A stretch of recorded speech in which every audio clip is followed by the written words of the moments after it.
The screaming alarms of Marcus Reed's ship, the Wanderer, pierced through the cosmos as sparks flew from the control panel. His calloused hands gripped the steering yoke with white knuckles, wrestling against the gravitational pull of the unknown. Planet below, the treasure hunter had seen plenty of close calls in his 32 years of life, but nothing quite like this. "Come on, you beautiful piece of junk," Marcus growled through gritted teeth. His dark hair matted with sweat as warning lights bathed his rugged features in crimson. The ship bucked and rolled, fighting his every command as it careened toward the planet's surface at a terrifying speed. Through the cracked viewport, Marcus caught glimpses of an alien landscape rushing up to meet him. Towering spires of crystal jutted from purple-tinted earth, while strange bioluminescent forests pulsed with ethereal light. Twin suns hung in a lavender sky, casting everything in an otherworldly glow that would have been breathtaking under different circumstances. The Wanderer had been his home for the better part of a decade, a modified cargo hauler that he'd converted into the perfect vessel for hunting lost treasures across the galaxy. Marcus had acquired it after a particularly lucrative job on the Rim Worlds, and it had served him well through countless adventures. Now, as systems failed around him, he wondered if this unmarked planet would become both their final resting place. Marcus had been following rumors of an ancient cache hidden somewhere in the Vega Nebula when his navigation system had malfunctioned, sending him careening through uncharted space. The planet below wasn't on any star chart he'd ever seen, which could mean either untold riches or a very lonely death. The ship struck the planet's atmosphere with a bone-jarring impact that rattled every bolt and rivet. Marcus felt his teeth click together as the Wanderer began its uncontrolled descent through thick, violet-tinged clouds. The hull groaned in protest, metal stress fractures spider-webbing across the reinforced plating. "Emergency landing protocols," Marcus shouted at the ship's computer, though he doubted it could hear him over the cacophony of failing systems. The automated voice that responded was distorted by static and interference. "Emergency systems failing. Recommend immediate evacuation." "Thanks for the helpful advice," Marcus muttered sarcastically. Pulling back on the controls with all his strength, the ship leveled out slightly, but he could see the surface approaching fast through the swirling atmospheric gases. Below him, an ocean of crystalline formations gave way to what appeared to be a vast plain, covered in silver grass that rippled like water in the alien breeze. It would have to do for a landing site. Marcus adjusted his trajectory, aiming for the flattest area he could spot while fighting against the ship's increasingly erratic behavior. The impact, when it came, was softer than he'd expected. The Wanderer skipped across the surface like a stone on water, the strange grass cushioning their landing as the ship carved a half-mile furrow through the alien terrain. Sparks flew and metal shrieked, but Marcus held on until the vessel finally ground to a halt against an outcropping of purple crystal. Silence fell like a heavy blanket, broken only by the hiss of coolant lines and the occasional ping of contracting metal. Marcus hung in his restraint harness, blood trickling from a cut above his left eyebrow. His rugged features were set in a grimace of pain and frustration as he took stock of his situation. "Damage report," he croaked, his throat dry from the acrid smoke filling the cabin. "Hull integrity at 18%, the computer managed to report through heavy static. "Life support systems critically damaged. External atmosphere, analyzing. Breathable with elevated oxygen content. No immediate toxins detected." Marcus unbuckled his harness and dropped to the tilted deck, his boots crunching on broken glass and debris. Through the spiderweb viewport, he could see the alien landscape stretching out before him. The twin suns cast long shadows across the crystalline formations, creating a maze of light and color that was both beautiful and disorienting. He gathered what supplies he could from the wreckage: his plasma rifle, a medical kit, water purification tablets, and a portable scanner that had somehow survived the crash intact. The scanner would be essential for identifying threats and finding resources on this unknown world. The exit ramp groaned in protest as Marcus activated it, the hydraulics struggling against damaged components. When it finally lowered, he was greeted by a rush of sweet-scented air that carried hints of ozone and something floral he couldn't identify. The atmosphere was indeed breathable, though richer in oxygen than he was accustomed to, making him feel slightly lightheaded. Marcus stepped onto alien soil for the first time, his boots sinking slightly into the spongy silver grass. The scanner in his hand beeped softly, detecting no immediate dangers in the surrounding area. That was something, at least. The landscape around him was unlike anything he'd encountered in his years of planet hopping. The crystalline formations weren't just decorative. They seemed to pulse with an inner light that responded to his presence, growing brighter as he approached. The silver grass beneath his feet was warm to the touch and seemed to ripple away from his footsteps in gentle waves. Marcus climbed to higher ground to get his bearings, following a ridge of the strange purple crystals that jutted from the earth, like the spine of some buried titan. From the elevated position, he could see, for kilometers in every direction.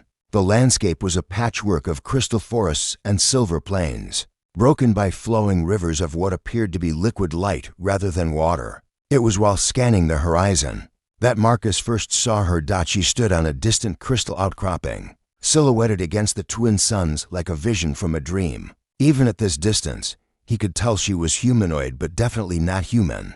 Her skin had a violet hue that seemed to shimmer in the alien light, and her hair appeared to be pure silver, flowing in the gentle breeze like liquid mercury. She was watching him. Marcus raised his scanner, trying to get a better look, but she vanished between one blink and the next, as if she had never been there at all. He stood transfixed for several moments, wondering if the crash had addled his brain more than he'd realized.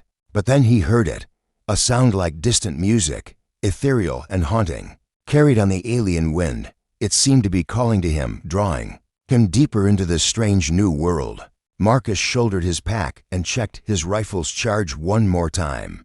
Whatever secrets this planet held, whatever had happened to the mysterious figure he'd glimpsed, he was going to find out. After all, treasure hunters didn't get to where they were by playing it safe.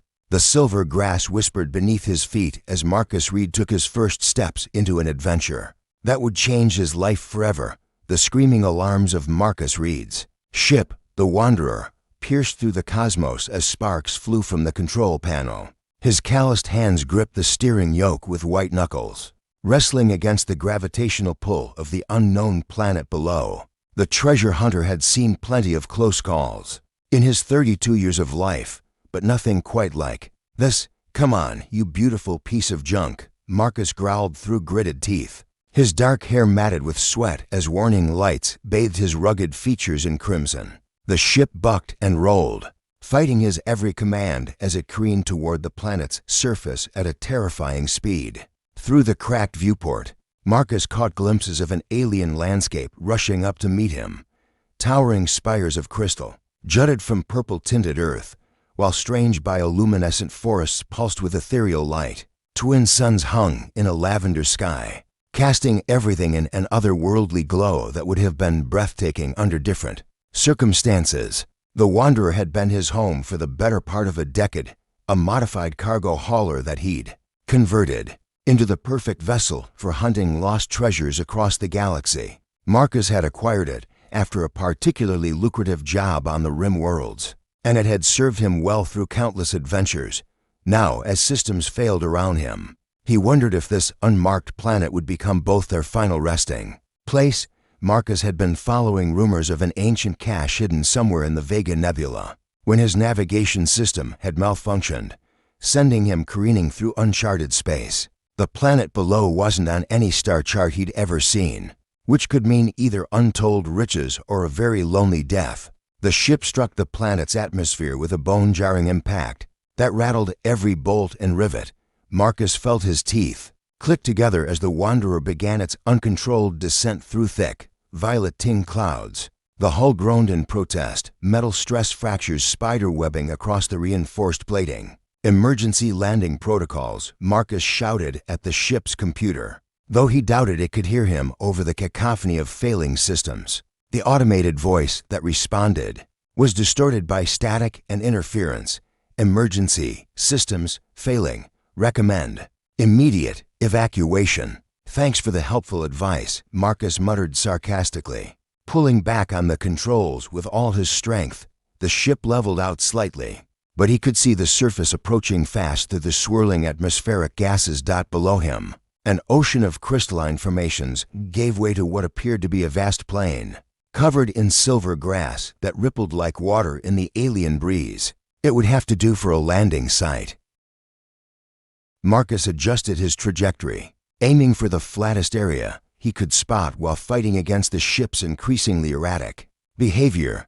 The impact, when it came, was softer than he'd expected. The Wanderer skipped across the surface like a stone, on water, the strange grass cushioning their landing as the ship carved a half-mile furrow through the alien terrain. Sparks flew and metal shrieked, but Marcus held on until the vessel finally ground to a halt against an outcropping of purple crystal. Silence fell like a heavy blanket, broken only by the hiss of coolant lines and the occasional ping of contracting metal.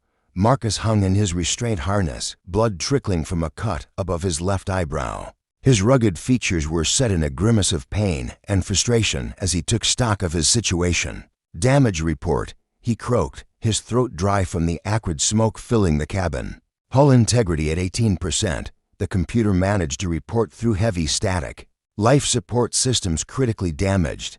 External atmosphere, analyzing. Breathable with elevated oxygen content.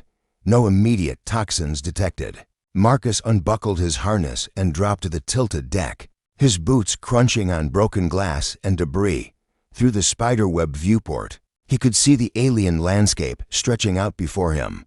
The twin suns cast long shadows across the crystalline formations, creating a maze of light and color that was both beautiful and disorienting. He gathered what supplies he could from the wreckage: his plasma rifle, a medical kit, water purification tablets, and a portable scanner that had somehow survived the crash intact. The scanner would be essential for identifying threats and finding resources on this unknown world. The exit ramp groaned in protest as Marcus activated it, the hydraulics struggling against damaged components.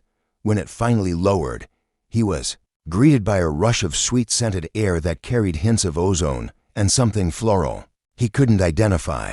The atmosphere was indeed breathable, though richer in oxygen than he was accustomed to, making him feel slightly lightheaded. Marcus stepped onto alien soil for the first time, his boots sinking slightly into the spongy silver grass. The scanner in his hand beeped softly, detecting no immediate dangers in the surrounding area. That was something, at least. The landscape around him was unlike anything he'd encountered in his years of planet hopping. The crystalline formations weren't just decorative. They seemed to pulse with an inner light that responded to his presence, growing brighter as he approached. The silver grass beneath his feet was warm to the touch and seemed to ripple away from his footsteps in gentle waves. Marcus climbed to higher ground to get his bearings, following a ridge of the strange purple crystals that jutted from the earth, like the spine of some buried titan. From the elevated position, he could see, for kilometers in every direction. The landscape was a patchwork of crystal forests and silver plains, broken by flowing rivers of what appeared to be liquid light rather than water. It was while scanning the horizon that Marcus first saw her. She stood on a distant crystal outcropping, silhouetted against the twin suns like a vision from a dream. Even at this distance, he could tell she was humanoid but definitely not human. Her skin had a violet hue that seemed to shimmer in the alien light, and her hair appeared to be pure silver, flowing in the gentle breeze like liquid mercury. She was watching him. Marcus raised his scanner, trying to get a better look, but she vanished between one blink and the next, as if she had never been there at all. He stood transfixed for several moments, wondering if the crash had addled his brain more than he'd realized. But then he heard it, a sound like distant music, ethereal and haunting, carried on the alien wind. It seemed to be calling to him, drawing him deeper into this strange new world. Marcus shouldered his pack and checked his rifle's charge one more time.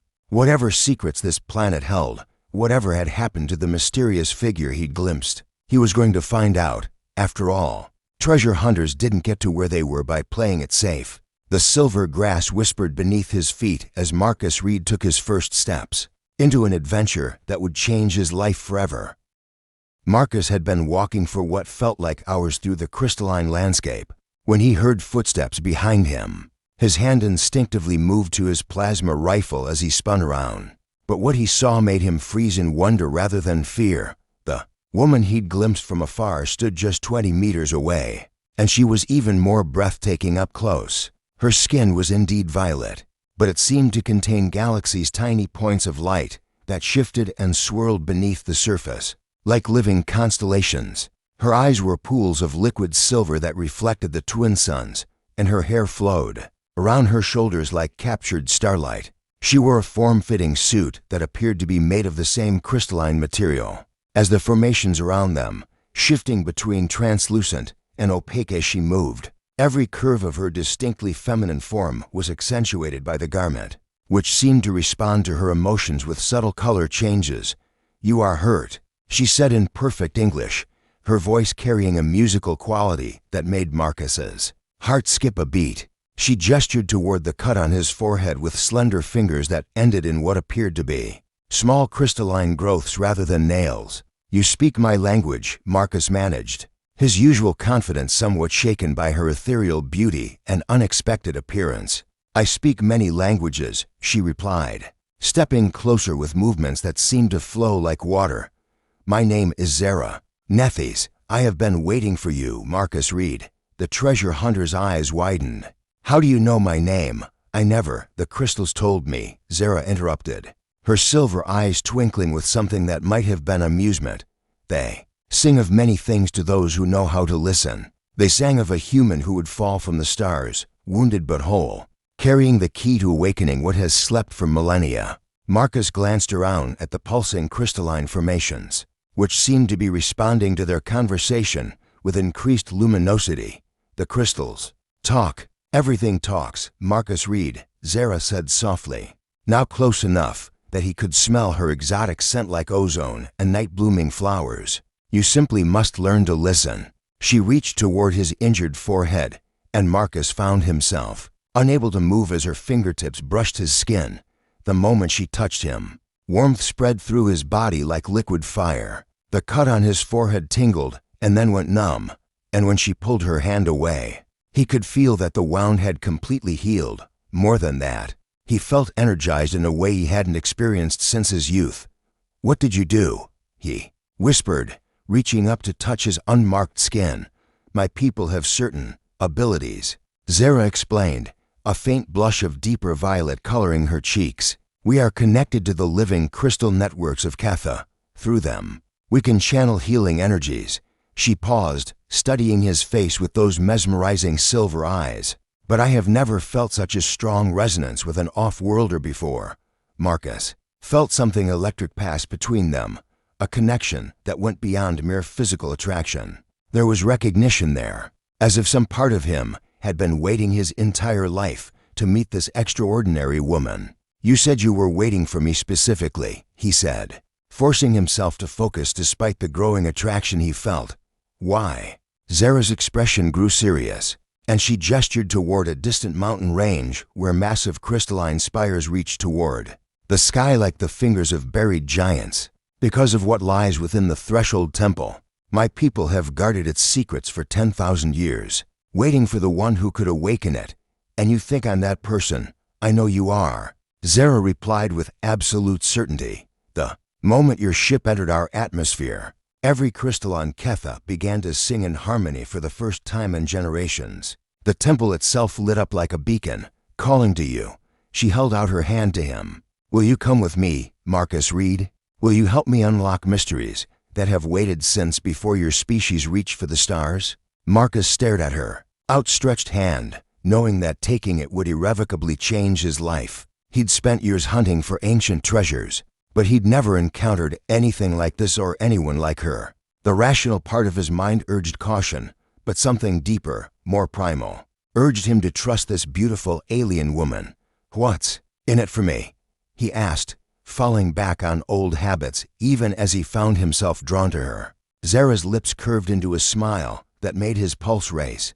"Knowledge beyond your wildest dreams. Technology that could revolutionize your understanding of the universe." She stepped closer, and Marcus could see his reflection in her silver eyes, and perhaps something even more valuable, such as a purpose worthy of your gifts. She whispered, her breath warm against his cheek. You are a seeker, Marcus Reed.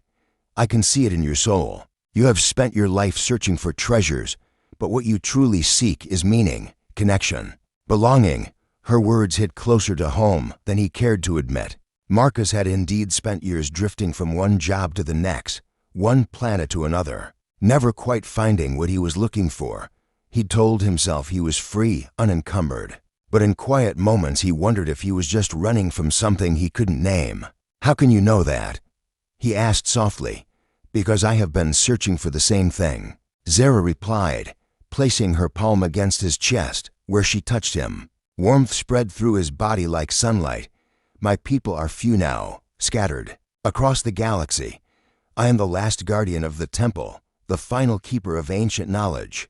I have been alone for so long that I had almost forgotten what connection felt like. The honesty in her voice, the vulnerability she was showing him, touched something deep inside Marcus. Without conscious thought, he reached up and covered her hand with his own. The temple, he said. What exactly is it?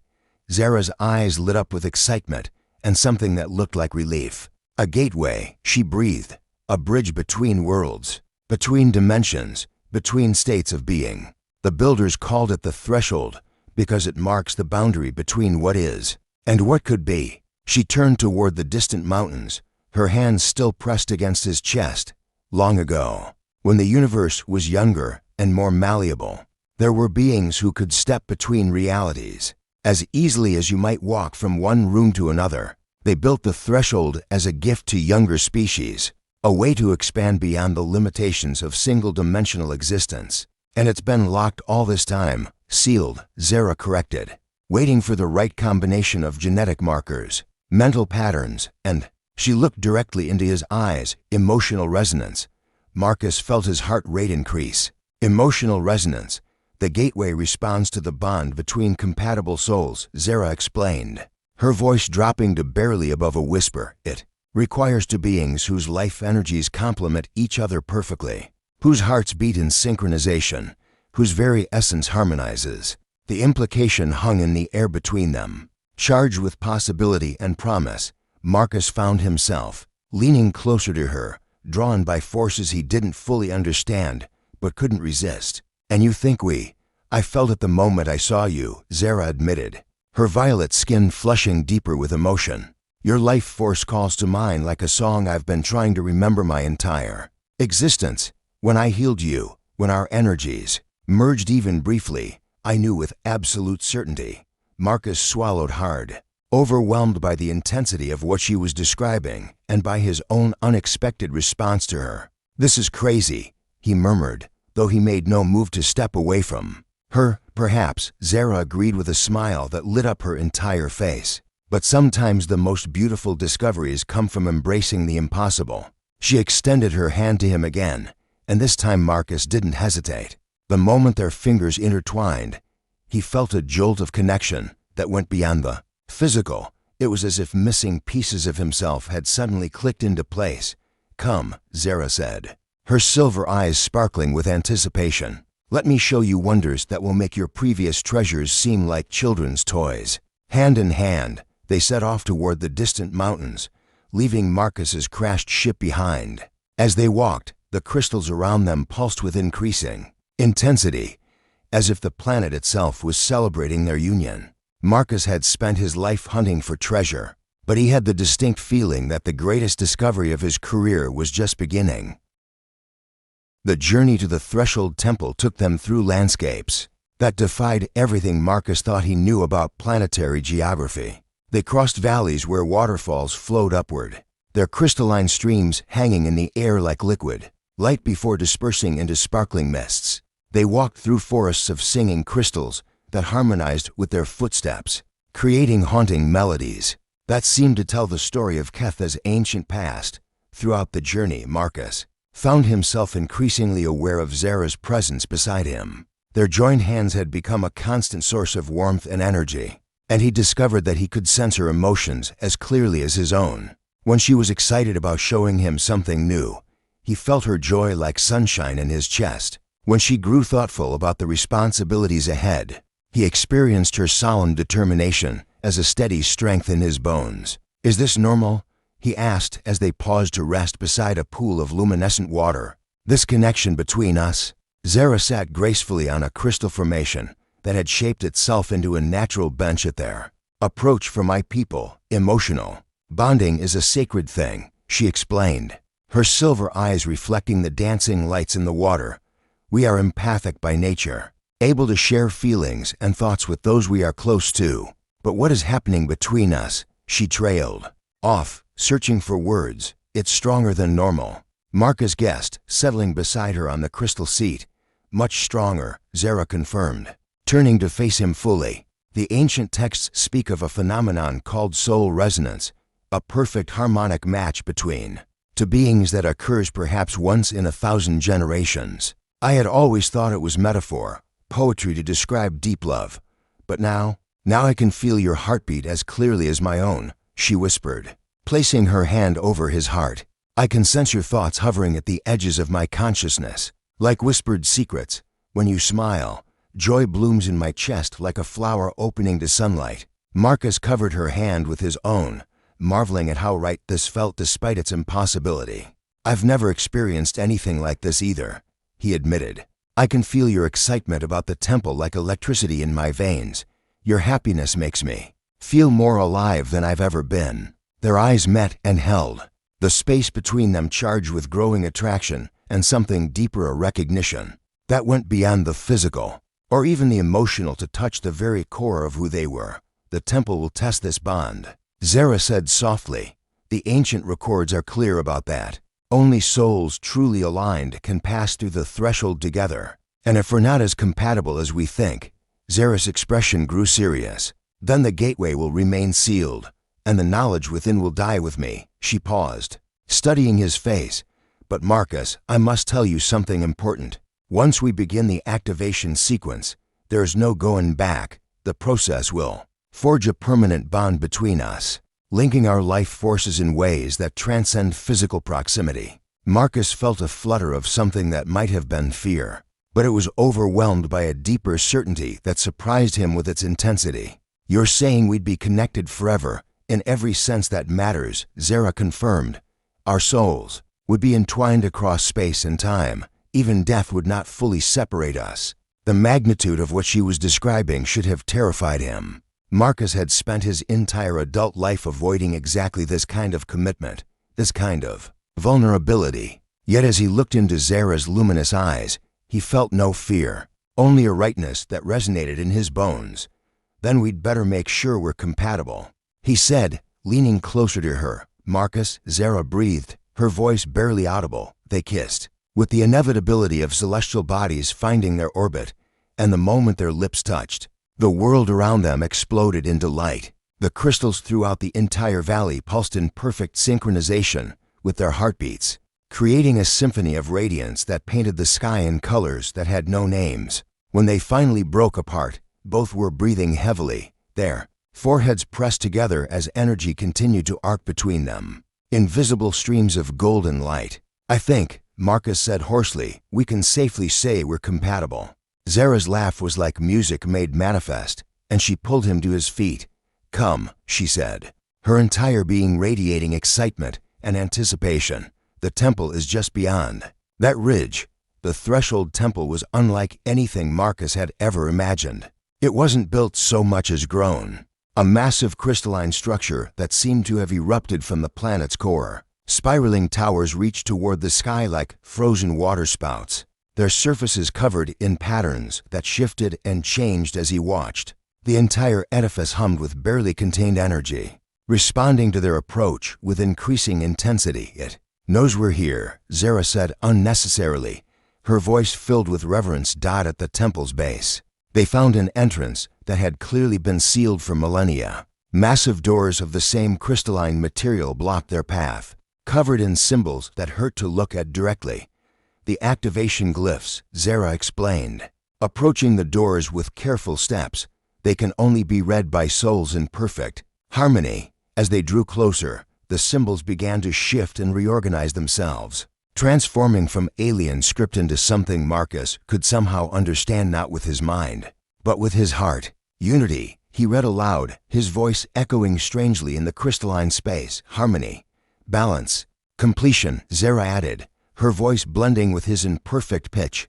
Transcendence, threshold. The doors responded to their combined voices, sliding apart with a sound like singing crystal. Beyond lay a corridor that seemed to stretch into infinity, lined with pillars of living light that pulsed in rhythm with their heartbeats. They entered together, their hands intertwined, and with each step the connection between them grew stronger. Marcus could feel Zara's wonder and excitement as if they were his own emotions, while she experienced his sense of adventure and discovery as thrilling new sensations. The corridor led to a vast central chamber dominated by a structure that defied description. It was part architecture, part sculpture, part living entity, a spiraling helix of crystalline energy that rotated slowly in the center of the space. Around it, holographic displays showed star maps, dimensional charts, and equations that Marcus recognized as describing the fundamental forces of reality itself.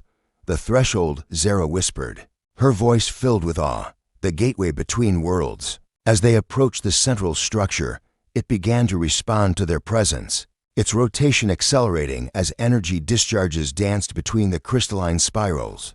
The holographic displays shifted, showing images of other worlds, other realities, other versions of themselves living different lives in parallel dimensions. It's showing us possibilities, Marcus realized, transfixed by the visions. Alternate realities where we made different choices. Or where we never met at all, Zara added, squeezing his hand tighter as they watched versions of themselves living separate, lonely lives.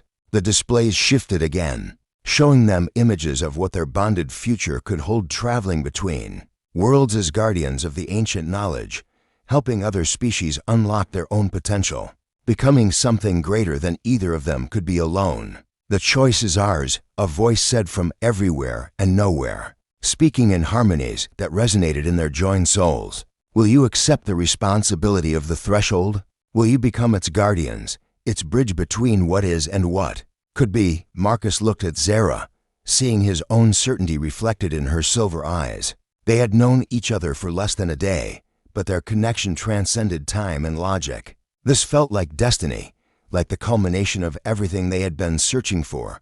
Together, he asked, though he already knew her answer. Together, Zara confirmed, her smile radiant with joy and anticipation. They stepped forward as one, reaching out to touch the central crystalline helix. The moment their joined hands made contact with the ancient structure, reality shattered around them in a cascade of light and possibility, rebuilding itself into something new, something perfect, something that had been waiting for them since the birth of the universe. The transformation had begun.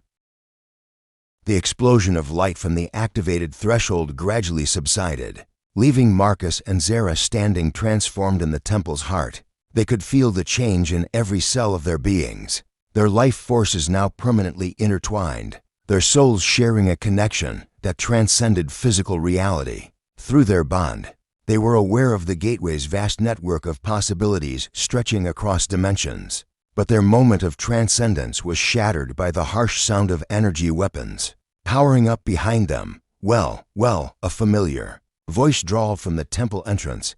Marcus Reed, you magnificent bastard. You actually found it. Marcus turned slowly, his hand instinctively moving toward his plasma rifle, though he already knew who he would see. Kane Voss stood in the corridor flanked by a dozen heavily armed mercenaries. His scarred face split in a predatory grin. The rival treasure hunter wore his signature black combat armor, and his cybernetic left eye glowed red in the temple's crystalline light.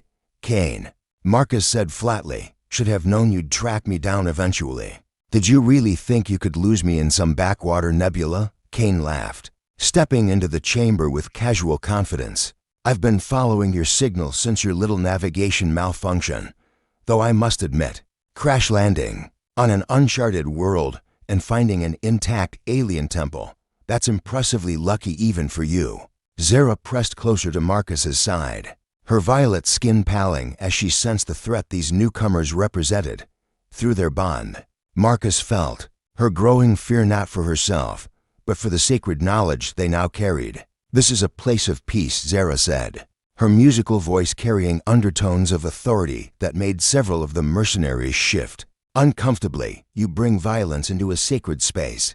Kane's cybernetic eye focused on her with mechanical precision. And you must be the local guide who helped our boy Marcus here crack the temple's secrets. His grin widened, revealing teeth that had been sharpened to points. Impressive work, sweetheart. Too bad you won't be around to enjoy the rewards. The temple isn't yours to claim, Kane, Marcus said, his voice carrying a new resonance that seemed to make the crystalline walls hum in response. Neither of us understands what we're dealing with here. Oh, I think I understand perfectly, Kane replied, gesturing for his men to spread out and surround the central chamber. Ancient alien tech, dimensional gateways, reality-altering capabilities. Do you have any idea what something like this is worth? We're talking about reshaping the balance of power in the entire galaxy. Through their bond, Marcus felt Zara's horror at the thought of the threshold being used as a weapon. The ancient builders had intended it as a gift to help younger species evolve and grow, not as a tool for conquest and control. You don't understand, Zara said urgently. The threshold responds only to souls in perfect harmony. It cannot be forced or stolen. Everything can be stolen with the right leverage. Kane interrupted, drawing his sidearm and pointing it directly at Marcus. And I happen to know that my old friend here has developed quite an attachment to you, my dear. Amazing how quickly humans can bond with anything remotely humanoid. Marcus felt rage building in his chest, amplified by Zara's own anger flowing through their connection. The temple around them began to respond to their emotional state, its light growing brighter as energy discharges danced between the crystalline structures. You're making a mistake, Kane, Marcus warned, his hands slowly moving toward his weapon. This place, it's alive. It protects itself. Spare me the mystical nonsense, Kane snorted. It's just technology, and all technology can be hacked, reversed, or bypassed. He nodded to one of his mercenaries, a tech specialist carrying scanning equipment. Next, start mapping the control systems. I want full schematics uploaded to our ship within the hour. The mercenary called Nex approached the central helix with his scanner, but the moment he tried to interface with the crystalline structure, arcs of energy lashed out, sending him flying across the chamber. He hit the wall with a sickening crunch and didn't get up. Interesting, Kane mused, apparently unbothered by his subordinate's fate. Biometric locks, perhaps? Or maybe it really does require that mystical bond our lovebirds here claim to share. His cybernetic eye word as it focused on the energy patterns flowing between Marcus and Zara. No matter. We'll simply have to motivate them to cooperate. He gestured to two of his remaining mercenaries, who immediately grabbed Zara and dragged her away from Marcus. The moment their physical contact was broken, both she and Marcus cried out in pain as their connection was suddenly strained across the distance. Fascinating, Kane observed clinically, a genuine psychic bond. The research applications alone would be worth billions. He pressed his weapon against Marcus's temple. Now then, my old friend, you're going to activate this gateway for me, or I'm going to start removing pieces of your girlfriend until you comply. Marcus felt Zara's terror and pain through their bond, along with her desperate message, don't give him what he wants. The threshold must not be corrupted. But looking into Kane's cold eyes, Marcus knew his former partner would follow through on his threats without hesitation. They had worked together years ago before a bitter falling out over Kane's increasingly ruthless methods. The man had always been willing to cross lines that Marcus couldn't stomach. I can't, Marcus said through gritted teeth. The gateway doesn't work that way. It responds to harmony, to love, to whatever I tell it to respond to. Kane cut him off. Once I understand the underlying principles. He nodded to another mercenary, Torvin. Start with the girl's fingers. Work your way up. The mercenary drew a vibro knife that hummed with lethal energy. But before he could move toward Zara, the temple itself intervened. The crystalline walls began to pulse with angry red light, and a deep harmonic resonance filled the chamber that made everyone except Marcus and Zara stagger. The temple is trying to protect us, Zara called out through their bond, her mental voice clear despite the physical distance between them. But it needs our guidance. We have to work together. Marcus understood immediately. Their connection to the threshold wasn't just emotional, it was operational. They had become living components of the ancient system, able to direct its vast energies through their shared will. Closing his eyes, Marcus reached out through his bond with Zara, feeling her consciousness merge with his own. Together, they touched the temple's awareness, feeling its ancient intelligence stirring to full wakefulness for the first time in millennia. The effect was immediate and overwhelming. The chamber filled with brilliant light as defensive systems that had been dormant for eons suddenly activated. Energy shields sprang up around Marcus and Zara, while targeting systems locked onto the mercenaries with lethal precision. "Impossible," Kane snarled, firing his weapon at Marcus, only to see the shots absorbed harmlessly by the crystalline barrier. "It's just a machine. Machines can be beaten." But the threshold was far more than just a machine. Through their connection, Marcus and Zara could feel its vast consciousness and artificial intelligence that had been designed by the ancient builders to grow and evolve, to learn from each species that encountered it. And it was very, very displeased with Kane's intentions. Gravity fluctuated wildly in the chamber, sending mercenaries floating helplessly through the air, while reality distortion fields made it impossible for them to aim their weapons accurately. The few shots they managed to fire were redirected by spatial warps, their energy dissipating harmlessly into dimensional pockets. "Stand down, Kane," Marcus called out, his voice now resonating with harmonic overtones that spoke of power beyond mortal understanding. "You're outmatched. The temple won't let you corrupt its purpose. Never." Kane roared, his cybernetic implants sparking as the temple's energy fields interfered with his electronics. "I didn't crawl out of the gutters of New Shanghai to be denied by some glorified museum piece." In desperation, he pulled a thermal detonator from his belt, a weapon capable of reducing the entire chamber to molten slag. But as he reached for the activation switch, Zara's voice rang out across the chamber, no longer musical but terrible in its authority. "Enough." The single word carried the weight of eons, channeled through the temple's vast consciousness and amplified by her bond with Marcus. The detonator simply ceased to exist, its molecular structure unraveled by forces that operated on quantum levels. Kane himself was lifted gently but inexorably from the ground, held suspended in a field of crystalline energy that nullified his weapons and restrained his movements. "The threshold offers redemption to all who approach with open hearts," Zara said, her voice returning to its normal musical tones as she spoke directly to the captured mercenaries. "But it will not tolerate those who seek to pervert its gifts." One by one, the surviving mercenaries laid down their weapons, overwhelmed by the temple's presence and the obvious futility of their situation. They were transported by gentle energy fields to a holding area where they could await judgment. Only Kane remained defiant to the end. "This isn't over, Marcus," he snarled as crystalline bonds formed around him. "You think you can play God with alien tech? You'll destroy everything you touch." Marcus looked at his former partner with something approaching pity. "I'm not playing God, Kane. I'm just finally learning what it means to be truly connected to something greater than myself." The temple's systems activated a dimensional portal, and Kane was transported away, not harmed, but deposited somewhere far from Ketha, where he could no longer threaten the threshold's secrets. As the immediate danger passed, Marcus and Zara were drawn back together by their unbreakable bond. The moment they touched, warmth and relief flooded through both of them, along with a deeper understanding of what they had become. Were not just guardians, Zara realized, her silver eyes wide with wonder.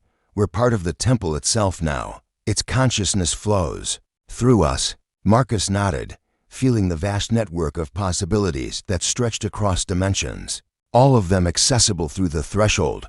"So what do we do now?" Zara's smile was radiant with joy and purpose. "Now we begin our real work.